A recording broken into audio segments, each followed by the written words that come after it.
ఏమయ్యో ఇంతైనా ఏ నట్టాదిగాలిగా కూర్చుంటివి, లేచి కాళ్ళు చేతులు కడుక్కోపో, అంత ఎంగిలి పడదు కానీ.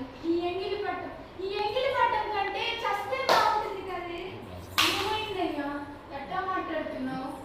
ఏం చెప్పమంటావే, మన రక్త మాసాలు రంగరించి సాగు చేసిన పంట చీడ పట్టి పురుగులతో రాబందుల్లా తింటుంటే, చేతికొచ్చిన పంట కొండెక్కింటే కూడలా తినమంటావే. అదేమిటయ్యా అట్టా మాట్లాడుతున్నావు? మొన్నే కదా మన పైనంతా పచ్చగా ఉందంటివి, మన కష్టాలన్నీ తీరిపోయాయంటివి, ఇంతలోనే ఏమైంది స్వామి? ఏం చెప్పమంటావే, ఆ పాపయ్య దగ్గర చేరుకు మందు కొట్టాలని పురుగుల మందు తెస్తే ఆ మందుకి మన పొలంలో పురుగులు చావలేదని పంట మొత్తం మటికెక్కిపోయింది. అపశకునం మాటలు మాట్లాడకయ్యా. ఈ మారైనా పంట బాగా పండితే గుక్కడి మెతుకులలో మన గండం గట్టెక్కుతుందనుకుంటే ఇట్టా అయ్యిందేంటి స్వామి? అంతా మన కర్మే, మన కర్మ. అప్పులేమో నెత్తి మీద నాట్యం చేస్తుంటే కట్టుకున్న పెళ్ళానికి ఇంత కూడు పెట్టలేక కొట్టుమిట్టాడుతుంది. రైతు కొట్టుమిట్టాడుతుంది. అయ్యో భగవంతుడా, ఎందుకయ్యా మా మీద ఇంత కక్ష కట్టావు?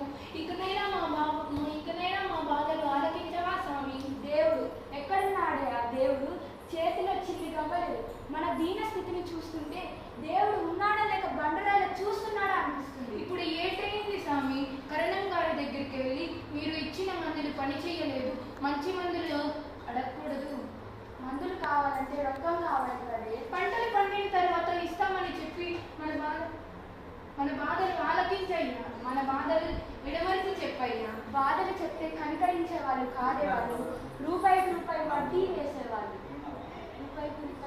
వేసేవాళ్ళు, మన కష్టాలని పట్టించుకోలేవాళ్ళు.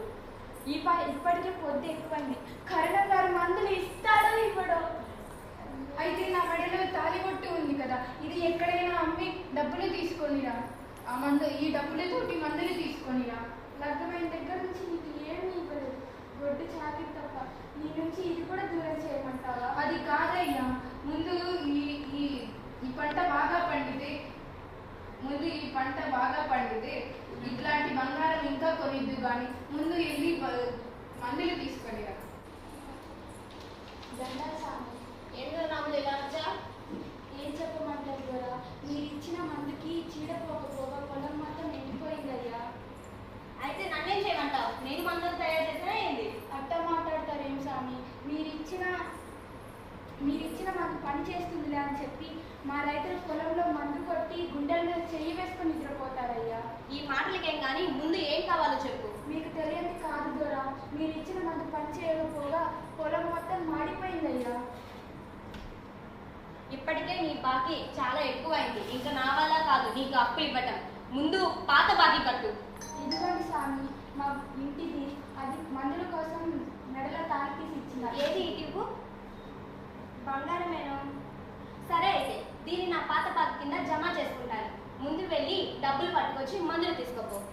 అయ్యా అట్ట మాట్లాడకండి అయ్యా. మా ఇంటికి నేను మందులు తెస్తాను ఎదురు చూస్తుంది. చీ దుర్మార్గుడా, కొంచెం కూడా కనికరం లేదు. చూడు స్వామి, నువ్వు ఇచ్చిన కల్తీ మందుల వల్లే మా పొలం అలా తయారైంది.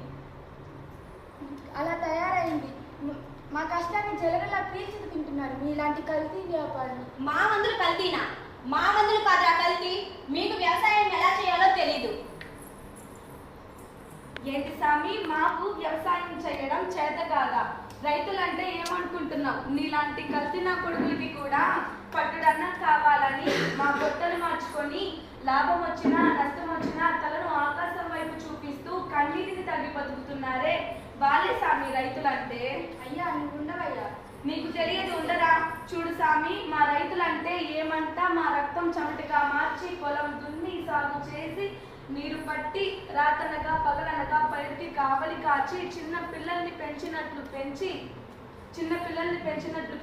పాములను తేళ్లకు శరీరం అప్పగించి నీరు పట్టి పొలం చేతికొచ్చాక కోత కోసి కుప్పనార్చి వచ్చిన వడ్లను తీసుకువెళ్ళి గోతాలకేసి అమ్ముకుంటుంటే మీలాంటి హీనాందుల చేతిలో మోసపోయి వట్టి చేతులతో చేతులు నలుపుకుంటూ ఇంటికి పోయి పచ్చడి మెతుకులే పరిమాణాలుగా తింటున్నారే వాళ్ళే అయ్యా రైతులంటే. మా రక్తంతో భవంతులు కడుతున్నారు, మీకేం తెలుసు రైతు విలువ? కూటికి గతి లేదు కానీ ఆ కోరికలు మాత్రం చాలా ఎక్కువ. మళ్ళీ నా దగ్గరికి మందుల కోసం రాకపోతారా? అప్పుడు చెప్తాను మీ సంగతి. వెళ్ళండి.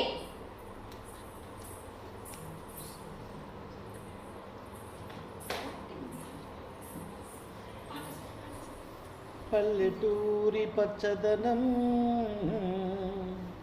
పవన చరితగల్ల పిల్లగాలి కల్ముషమెరుగని కరుణామూర్తులు రైతులు పొట్టకూటికై పాకులాడి జీవచ్చవాలు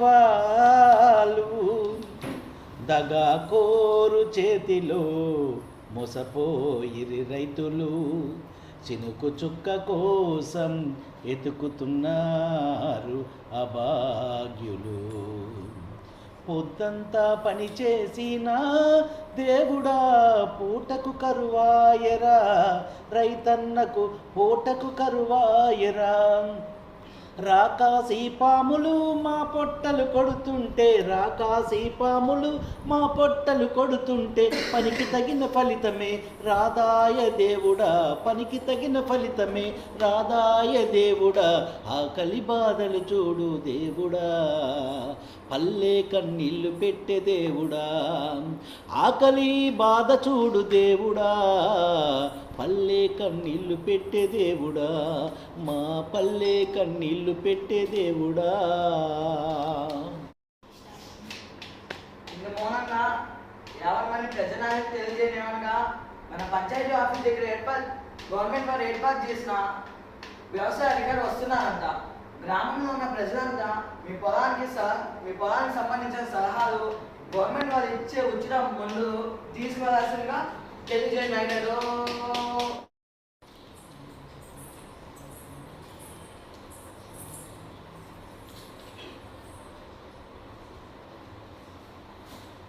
ఎవరయ్యా మీరు అక్కడ కూర్చున్నారే? ముందు లేవండి. ఏం కావాలి మీకు? ఏం చెప్పమంటారా, చేతికొచ్చిన పని చీర కట్టిపోతుంటే దిక్కుదొచ్చగా చావే సన్నమంటున్న రైతులమయ్యా.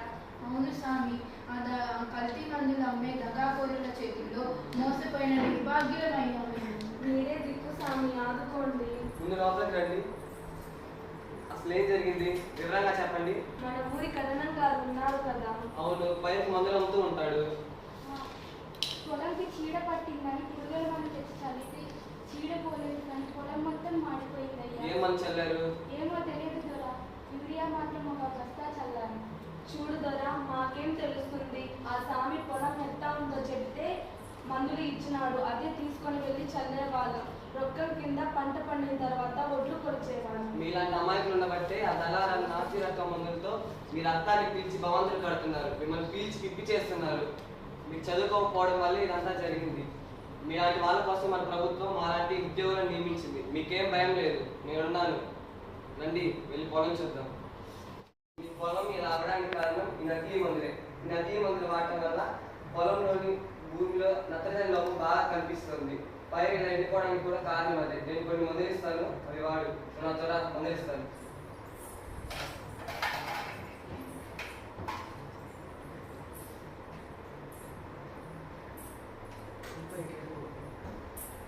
హలో సార్, నేను రాఘవ్ వ్యవసాయ అధికారిని మాట్లాడుతున్నాను. ఇక్కడ పాపారాయుడు అనే వ్యక్తి నకిలీ మందులు అమ్ముతూ రైతులను బాగా మోసం చేస్తున్నాడు. అవును సార్, కనీసం మందుల డబ్బాల మీద ఐఎస్ఐ మార్క్ కూడా లేదు. నేను దగ్గరుండి పరీక్షించాను. అలాగే సార్, ఉంటాను. పాపారాయుడు, నువ్వు కాలం చెల్లిన మందులు అమ్ముతున్నావని, ఆ మందులతో రైతుని మోసం చేస్తున్నావని మీ ఊరి వ్యవసాయాధికారి కంప్లైంట్ ఇచ్చాడు. స్టేషన్కు పద. Constable arrest him. Yes sir. చూడు స్వామి, మన పంట ఎంత బాగా పండిందో. అవునే, మన పంటను చూస్తుంటే కడుపు నిండిపోతుంది. ఇదంతా అయ్యగారు ఇచ్చిన మందుల వల్లే జరిగింది. పుణ్యాత్ముడు భగవంతుడలా వచ్చి ఆ రూపంలో మన కోరికలు తీర్చడానికి వచ్చాడు. ఈ సంవత్సరం పంట బాగా పండితే మన కష్టాలన్నీ కడితీరుతాయి. మనలాగే ఎంతో మంది నకిలీ మందులు వాడి చనిపోతున్నారు. అందుకే బజారులో అమ్మే నకిలీ మందులు వాడొద్దు. సర్కారు వారు ఇచ్చే మంచి మందులు వాడండి, మన జీవితంలో వెలుగుని